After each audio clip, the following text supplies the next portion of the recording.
안녕하세요, 김타치입니다. 여러분들 요즘 밖에 나가기 힘들잖아요. 그래서 집에서 영화 많이 보실 거예요. 영화 볼 때 중요한 게 뭐가 있을까요? 큰 화면? 물론 중요하죠. 하지만 사운드가 받쳐주지 않는다면 영화나 이런 영상 콘텐츠를 즐길 때 뭔가 좀 아쉬울 거예요. 사실 사람은 시각적인 자극도 되게 중요하게 생각하지만 청각적인 것도 굉장히 중요하게 생각하거든요. 그래서 오늘은 소리에 대한 이야기를 해보려고 합니다. 보통 TV나 빔 프로젝터 다 자체에 스피커가 있는데요, 물론 좋지 않습니다. 그래서 따로 스피커를 연결을 하죠. 특히 TV 같은 경우에는 디자인적인 요소나 아니면 공간 활용 때문에 사운드바를 많이 쓴다는 이야기예요. 사운드바 종류 굉장히 많습니다. 여러 가지 회사가 많이 나오는데 그 중에서도 오늘 제가 가져온 제품은 바로 야마하의 SRB20이라는 제품이에요. 딱 보시면 알겠지만 일반 사운드바보다 좀 길고 디자인도 좀 다르죠. 그쵸? 저도 처음에 보고 되게 특이하다라는 생각을 했습니다. 특징이 참 많은 제품인데 뭐 다 떠나서 야마하 제품이잖아요. 굉장히 역사가 오래된 소리와 관련된 기업인 만큼 사운드는 믿을만하다고 봅니다. 물론 들어봐야겠지만, 그리고 그 외에 여러 가지 특징들이 있어요. 그 부분을 같이 한번 보도록 하겠습니다. 첫 번째, 외관부터 봐야겠죠. 언박싱이라고 하기에는 이게 너무 길어가지고 한 화면에 담을 수가 없더라고요. 그래서 필요한 부분만 좀 세부적으로 보여드리도록 하겠습니다. 외관 보죠. 자, 이렇게 본체가 있고 구성품이 있어요. 구성품 보면은 리모컨 되게 편하죠. 그리고 어플로도 사용 가능합니다. 요거 나중에 보고요. 그 다음에 얘는 그 사운드바를 고정시키기 위한 이렇게 스티커 같은 거예요. 자, 그리고 얘는 이제 옵티컬 케이블, 보통 이제 TV나 아니면 이런 단자를 지원하는 것들이 있죠. 그때 사용하면 되고요. 얘는 전원선입니다. 제가 사용을 해봤기 때문에 우선 좀 이렇게 지저분하게 나왔네요. 자, 구성품은 이게 끝이고 본체를 봐야죠. 우선 길이를 한번 볼게요. 여기에서는 이렇게 이쪽 끝 부분에서 슉 해서 여기까지입니다. 약 91cm의 길이를 가지고 있고요. 그 다음에 이 재질은 천으로 덮여져 있어요. 구멍이 숭숭 뚫린 천으로 되어 있어서 소리가 이제 잘 나오겠죠. 리모트 부분을 보면은 전원 볼륨 버튼이 있고요. 이거 아마 모드 바꾸는 걸 거고, 이게 다 리모컨으로 하기 때문에 볼 일은 없을 것 같아요. 여기 모드들 TV, 뭐 옵티컬, 블루투스 이렇게 모드들로 되어 있고, 이쪽에 야마 마크가 있습니다. 여기 깔끔하게 이게 끝이에요. 우선 이쪽부터 보면은 돌비, 그리고 DTS, X, HDMI 지원한다고 써져 있고 전원 단자 부분입니다. 그리고 자, 여기 보면은 이제 서브우퍼 아웃 단자가 있고요. 여기 업데이트 온이라고 해서 USB가 있습니다. 이제 업데이트 할 때 여기 USB에다가 업데이트 프로그램 다운받아서 넣으면은 이제 업데이트가 되겠죠. 가까이 보면은 여기가 옵티컬, 여기는 TV예요. 보통 TV에 연결할 때는 이쪽에 연결을 하면 됩니다. 그 외에 옵티컬 단자를 사용하는 부분들에서는 이쪽에다가 연결을 하면 되겠죠. 그리고 그 옆에 여기 좀 안쪽으로 기울어져서 잘 안 보이는데 여기가 이제 HDMI를 연결을 할 수 있습니다. 보통 TV ARC도 이쪽으로 연결을 해서 사용을 하죠. 그리고 아래쪽을 보면은 고무 단자가 하나, 둘, 그 다음에 여기 가운데 3개, 그리고 이쪽에 4개, 5개가 있어요. 이렇게 바닥에 놨을 때 밀리지 않게 총 5개의 고무로 지지를 해주고, 이쪽에는 홈이 있죠. 걸 때 사용을 하는 거죠. 그래서 이제 못이나 이런 거 박아놓고 이렇게 해가지고 탁 걸어주면은 세워서도 사용을 할 수가 있습니다. 색상은 2가지가 나와요. 얘는 검정색이죠. 그리고 한국에서는 빨간색도 나온다고 해요. 그리고 옆쪽에 보면은 이렇게 구멍이 있어서 이쪽으로도 소리가 나오겠죠. 실제 사운드는 이따가 들어봐야겠지만요. 자, 그러면은 특징을 봐야겠죠. 먼저 3D 서라운드 소리예요. DTS 버추얼 X라고 해서 우리가 흔히 그 5.1 채널, 7.1 채널 하는 이야기 들어보셨죠? 그게 뭐냐면은 여러 군데에 스피커들을 놓고 소리를 들으면은 이렇게 막 총알 소리가 여기에서 여기가 나온다든지, 막 소리가 여기서 들리고 뒤에서 들리고, 이런 효과들을 이야기합니다. 그런 것들은 실제로 복잡하고 비쌉니다. 왜냐면 물리적으로 스피커가 5.1 채널이면 이미 6개가 있어야 되잖아요. 하지만 B20 이 제품 같은 경우에는 그걸 가상으로 만들어 주는 거예요. 이거는 야마하에서 만드는 약간의 효과 같은 건데요. 이제 앞쪽에 하나가 딱 있음에도 불구하고 소리가 앞에서도 들리고 뒤에서도 들리고 약간 이렇게 서라운드 형식의 소리를 들리게 기술 개발을 해놨다고 합니다. 제가 비교할 만한 게 뭐가 있을까 생각을 해보니까 뭐 정확하진 않지만 이번에 애플에서 공간 음향을 출시를 했죠. 바로 이어폰이나 헤드폰을 끼면은 소리가 양쪽에서 들리는 게 아니고 앞에서도 뒤에서도 머리 위에서도 소리가 들리는 효과인데요. 이 스피커에서도 그런 효과를 가상으로 만들어낸다고 생각하시면 됩니다. 물론 물리적으로 5.1 채널, 뭐 7.1 채널 이런 소리와 비교를 하시면 안 될 것 같기는 해요. 그만큼 막 압도적으로 막 공간 음향을 보여주지는 않지만 굉장히 신기하게도 한 공간에 있는 스피커에서 소리가 이렇게 들어올 수 있구나 라고 느낄 수 있는 건 굉장히 새로운 경험일 거예요. 자, 다음은 클리어 보이스입니다. 보통 뉴스를 보거나 아니면 유튜브 중에서도 저희처럼 이야기하는 이런 채널들 같은 경우에는 또 이제 배경음악을, 저도 지금 깔고 있죠? 배경음악을 깐다든지 아니면 뒤에 있는 소음이 있다든지 이런 부분들이 많죠. 이럴 때 목소리를 조금 더 선명하게 듣고 싶다?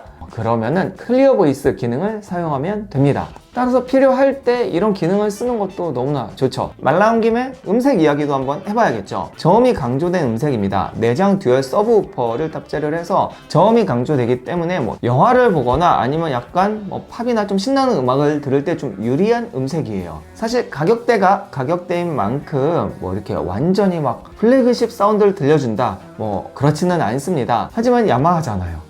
기본적인 사운드는 받쳐줍니다. 소리도 깔끔해요. 또한 아시다시피 이 스피커 같은 경우에는 공간의 크기와 또 관련이 있는데요. 얘는 거실에서 사용하기에도 굉장히 좋고 지금 제가 이제 저희 방인데 저희 방에서 사용하기에는 뭐랄까 너무 충분해요. 그래서 볼륨을 그렇게 높이 올릴 수가 없더라고요. 참고로 120W의 출력을 지원을 하기 때문에 집에서는 뭐 절반 이상 올릴 수 없습니다. 제가 올려봤다가 너무 시끄러워서 깜짝 놀랐어요.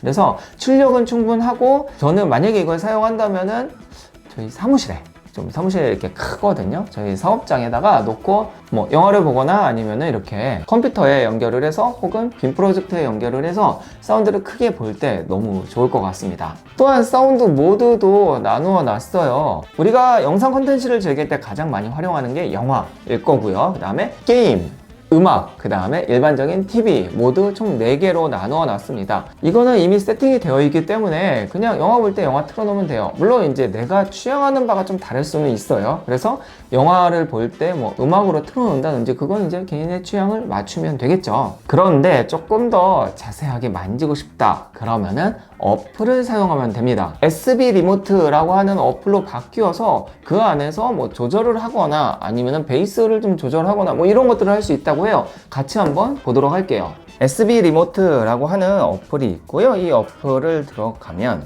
자, 저는 미리 이제 연결을 해놨어요. 블루투스로 잡아주면 됩니다. 순서대로 볼게요. 인풋은 TV, 옵티컬, 블루투스로 되어 있고 현재 블루투스로 잡혀 있습니다. 사운드 세팅 같은 경우에는 아까 이야기한 클리어 보이스, 그 다음에 이제 베이스 업 되는 부분 3D 서라운드가 있어요.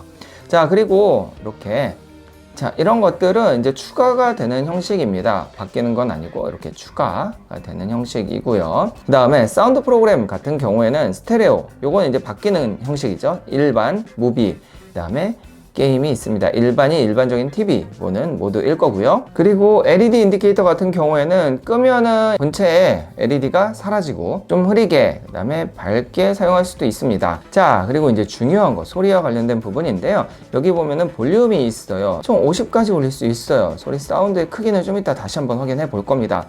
더 특이한 건 이 아래쪽에 서브우퍼가 있죠. 서브우퍼 같은 경우에는 베이스량을 조절합니다. 제일 낮은 게 마이너스 4 그리고 높은 게 플러스 4까지 총 8단계로 나누어서 여기에서 이런 음색을 좀 조절할 수 있어요. 좀 아쉬운 거는 EQ를 이 자체에서 완전히 조절을 못한다는 건 조금 아쉽기는 한데 베이스 익스텐션 부분도 만져주면 되고요. 이것도 소리 이따가 한번 들어볼게요. 자, 소리를 한번 들어볼 건데 비교를 해볼 거예요. 제가 지금 아이맥을 사용하고 있기 때문에 아이맥 스피커와 이 야마하 스피커를 사용했을 때 그 차이점을 한번 느껴볼게요. 아무래도 현장에서 직접 듣는 것과 제가 이런 보이스 마이크를 활용해서 사운드를 들려주는 거는 약간 좀 차이가 있어요. 그리고 여러분들이 듣는 그런 리시버의 상태에 따라서도 소리가 다르기 때문에 그냥 참고만 하셔야 될 것 같습니다. 얼만큼 차이가 있는지 한번 보죠.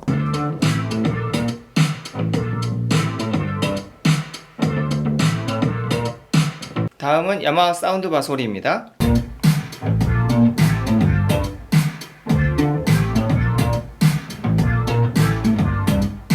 자, 그럼 오늘 리뷰 마무리해 보도록 하겠습니다. 우선 가격은 20만원 중반대로 사운드바 치고는 비싼 가격은 아니에요. 물론 이제 더 싼 것들이 있어요. 10만원 뭐 초반대 뭐 이런 것들이 있는데, 아무래도 걔네들은 신생 회사들의 좀 검증되지 않은 제품들이기 때문에 저는 만약에 사운드바를 사실 거면은 뭐 10만원 초반대도 괜찮긴 하지만 가능하면은 엔트리급으로 B20 정도는 사야 되지 않을까라는 생각은 합니다. 물론 더 좋은 소리를 듣기 위해서는 이제 그보다 갑자기 훅 올라가야 되기는 해요. 빠르게 특징을 더 이야기하면 블루투스로 연결 가능하며 광 케이블로도 연결이 가능하고 베이스가 강조되는 음색이며 4가지 사운드 모드가 되어 있습니다. 게다가 클리어 보이스 모드까지 있기 때문에 잘 활용하면은 괜찮은 음색을 찾아낼 수 있을 것 같아요. 디자인 너무 좋습니다. 일반적인 우리가 이렇게 각진 디자인이 아니고 둥글둥글한 디자인이기 때문에 그것도 괜찮고요. 음량도 충분합니다. 집에서 사용하기에는 뭐 넘쳐나죠. 단점,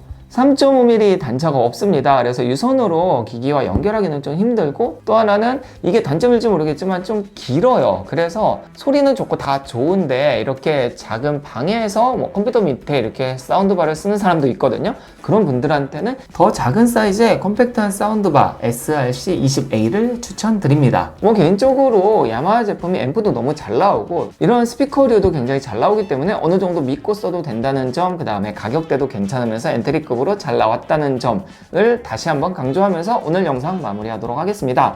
오늘도 도움이 되는 리뷰이길 바라며 궁금한 건 질문 주세요. 그러면은 다음 영상에서 뵙겠습니다. 안녕!